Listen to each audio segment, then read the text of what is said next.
Hello everyone and welcome to another video here at the End-to-End Hockey Channel. Today we've got a few things to discuss, including a signing, a small trade, some more injury updates, and a couple of trade rumors they wanted to discuss.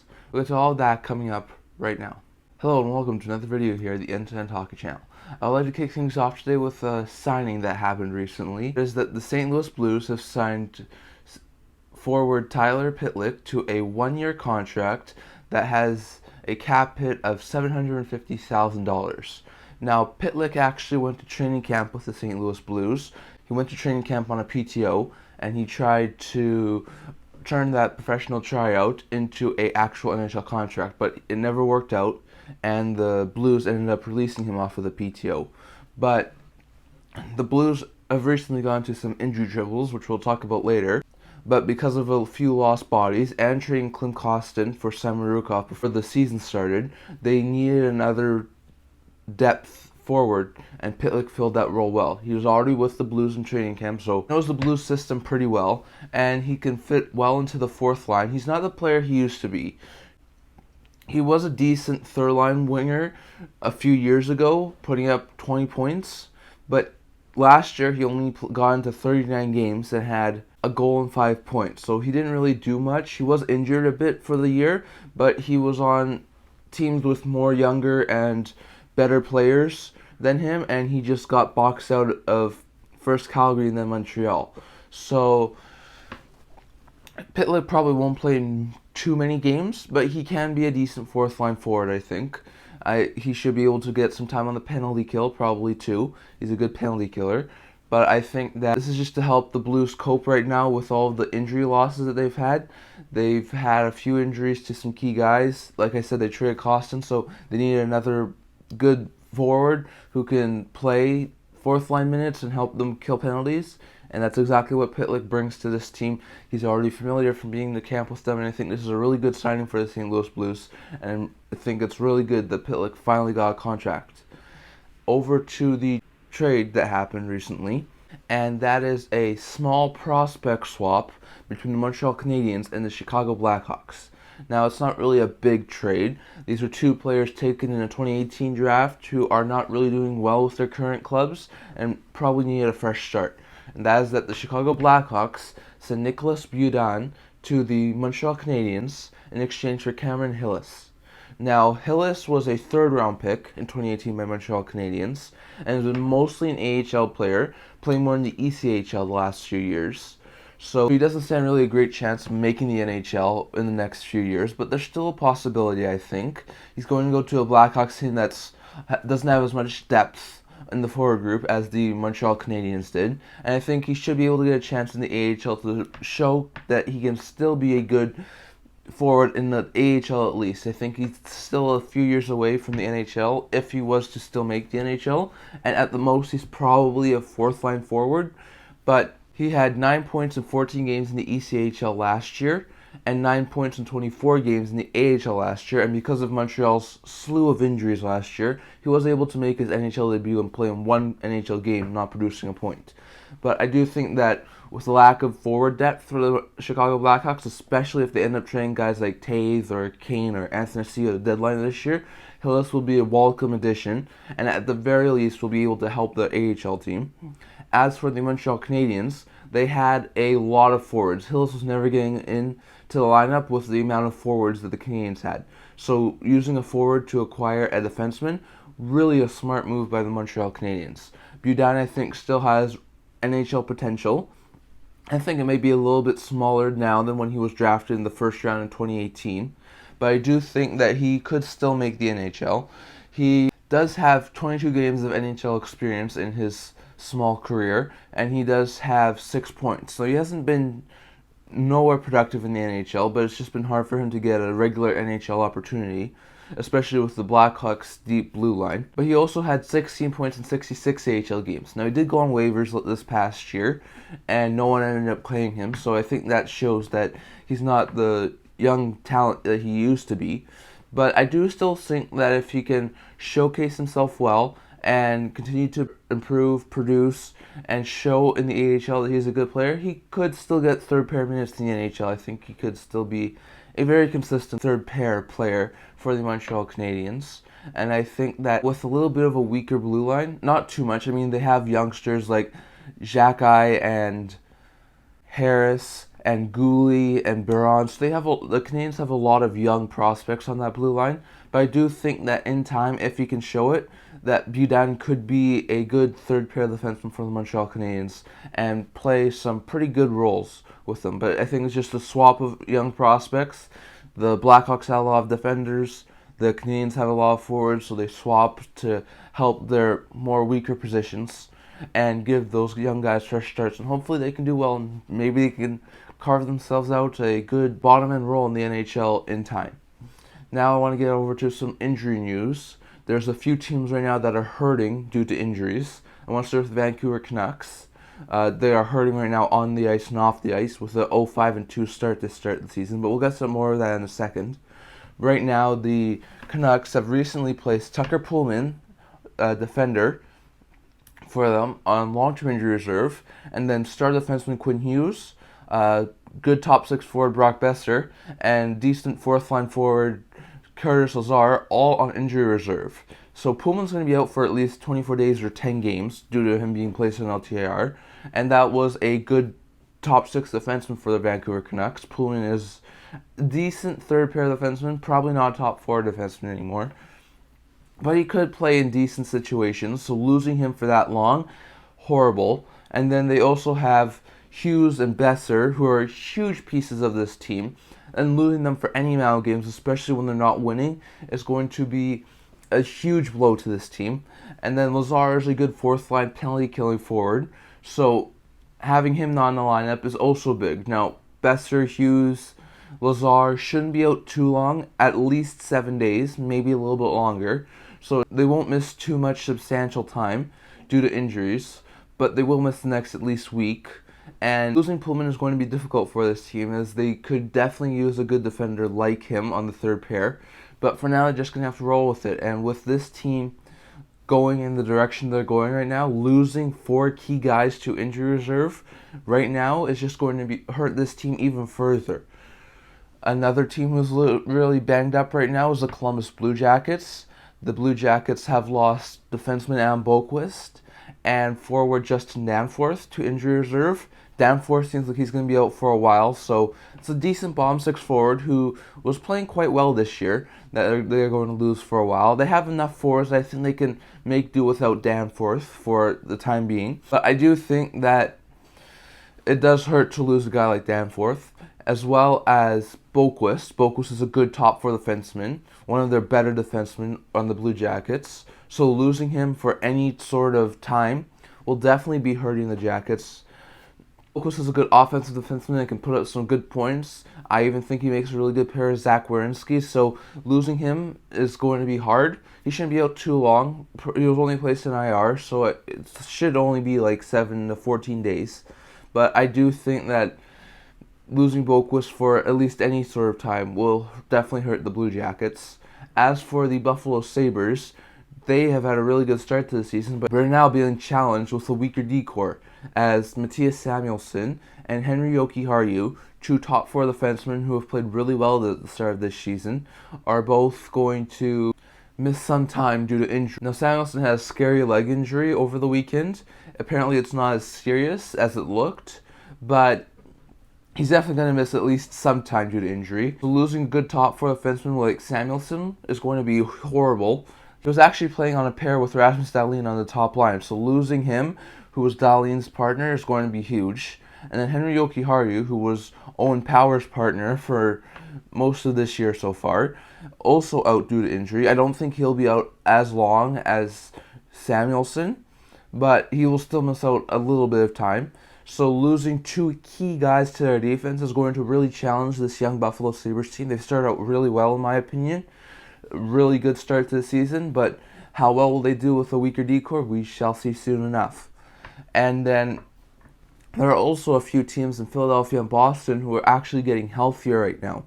So the Philadelphia Flyers activated Rasmus Ristolainen and Owen Tippett off of injury reserve and should have both guys back for tonight's game. Ristolainen has not played any games so far this year. Tippett's played one before he went on injury reserve. So getting these two back are going to really help this team. The Flyers have started out pretty well. They had the really good starts, going 3-0-0, but have since started to come down to earth a little bit. But getting guys like Tippett, who's a good young top six forward, can help on the power play and put some more offense on this team.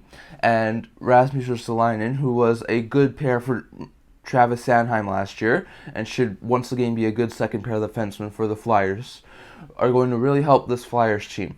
I think that they did well without those two guys so far this year, but getting them back into the lineup is going to help them improve their game and maybe start winning some more games again.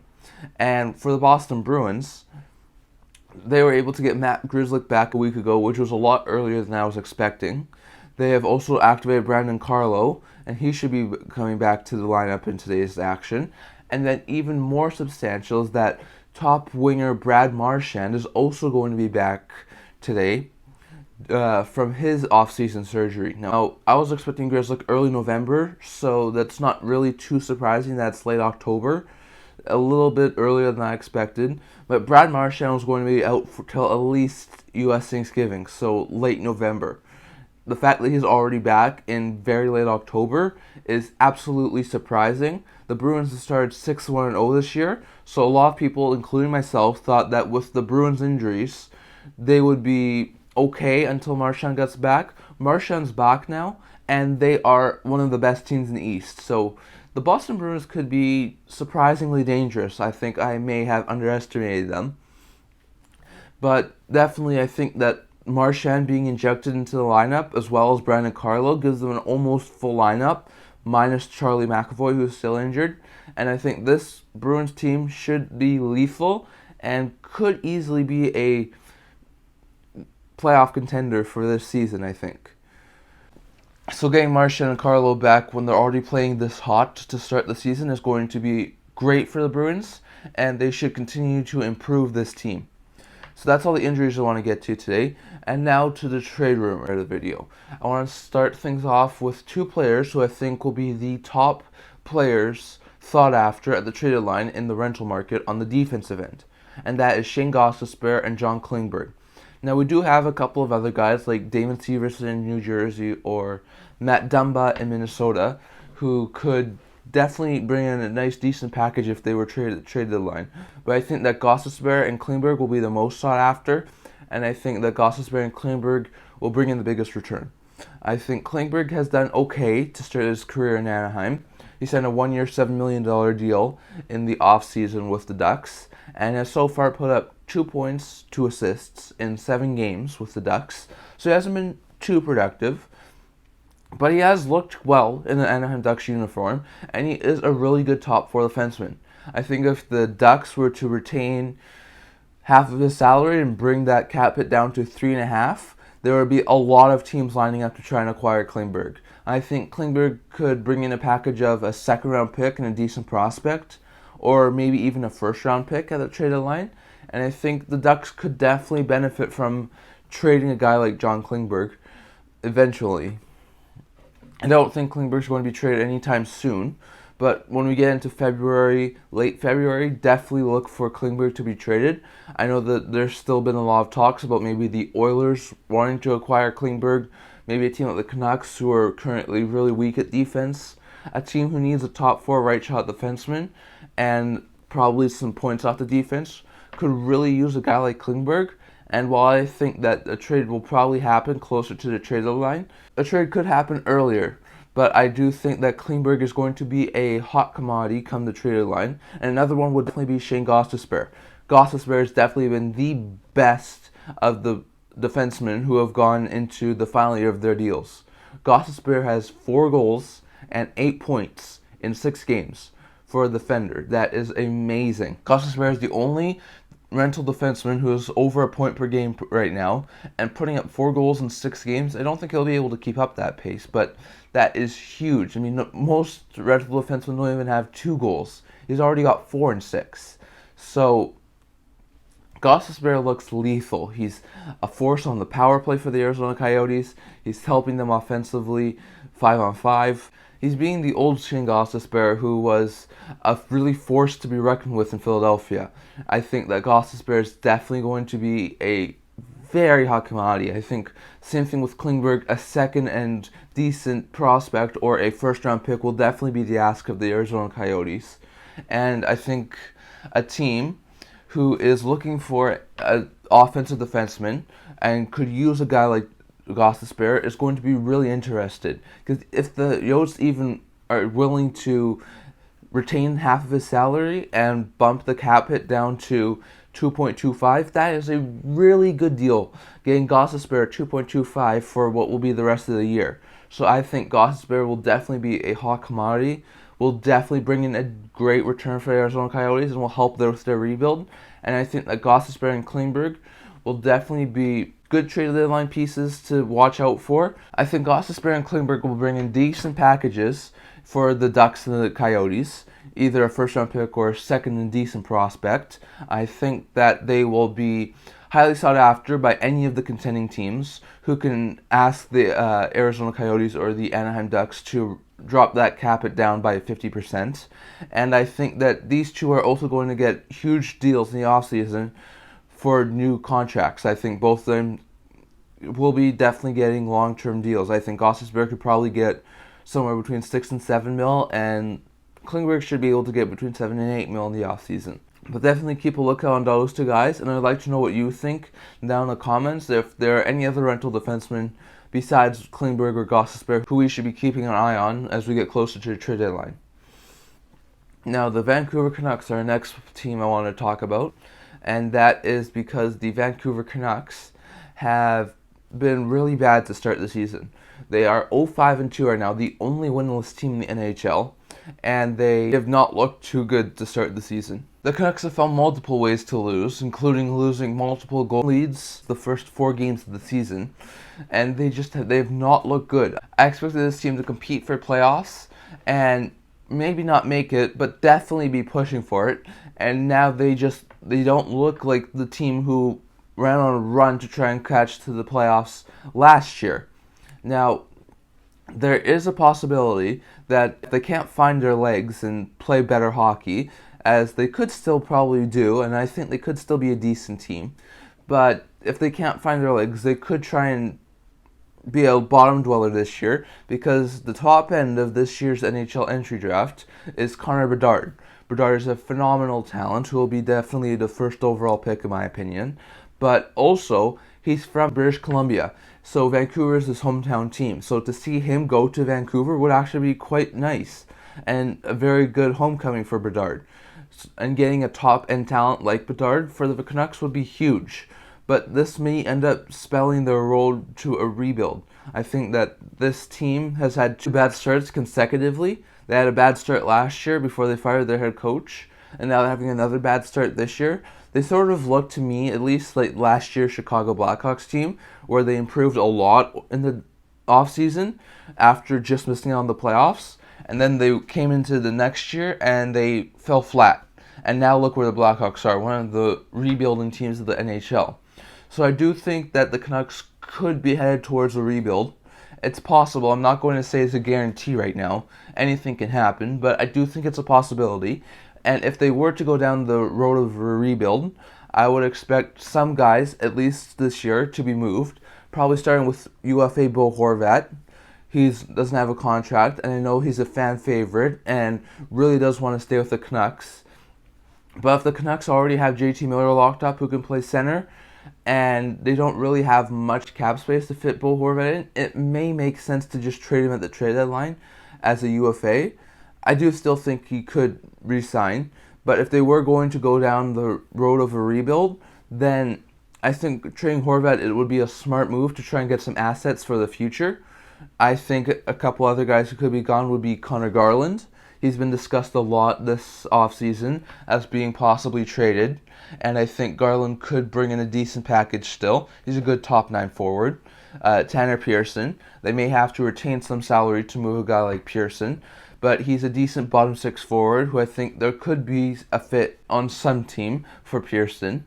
Niels Höglander, He's been in and out of the lineup. I don't think that the Canucks are utilizing him to the best of his abilities, and he could definitely be used as a trade chip to bring in something from another team. I know he's been discussed a lot in an Ethan Bear trade, but definitely think that Höglander could end up being traded. And another one will be Luke Shayne. I think Shayne is in the final year of his deal. If they do end up going down a rebuild, it might make sense to trade Shayne, because Shayne's a good second, third pair defenseman who can definitely help with the team going on a cup run. So I do think that Shayne could be a decent trade candidate for the Vancouver Canucks. And I do think that if they continue to lose, they have a game against the Seattle Kraken tonight, so hopefully they can win. But if this losing streak continues for the Vancouver Canucks, I could see them easily going down this road of a rebuild. And lastly, the Pittsburgh Penguins are still willing to trade defenseman Pierre Olivier Joseph. Now, Joseph was able to make the NHL roster. He has 3 assists in 6 games, so he's definitely been a good point-producing defenseman on the third pair for Pittsburgh. But the Penguins do have a couple of decent players in the AHL, such as Ty Smith and Mark Friedman, who are both decent, good third-pair defensemen. And I think that if the right price came along, Joseph could still be traded. He still has 2 years left at $825,000, so he could easily still be a decent defenseman for the next couple of years. I think he could still have second-pair potential on a decent enough team. And for a team who's looking to get a little bit younger at the defensive end, or trying to get some help for their defense right now, I think Joseph could still be an opportunity for a team looking to improve their blue line. I think that the Penguins will definitely not be trading Joseph unless they get a package they feel is acceptable for taking him on. But I definitely see Joseph being another trade option, still being on the block for the Pittsburgh Penguins. And I think that in time, Joseph could end up being traded, whether it be now or closer to the deadline. I do think Joseph is possibly going to wind up being traded by the Pittsburgh Penguins. But that's all I want to discuss for today. Remember to like this video and subscribe. Remember, I also do a blog, so I'll leave that in the description below. And I can't wait to see you guys all for next week's video. See you guys soon.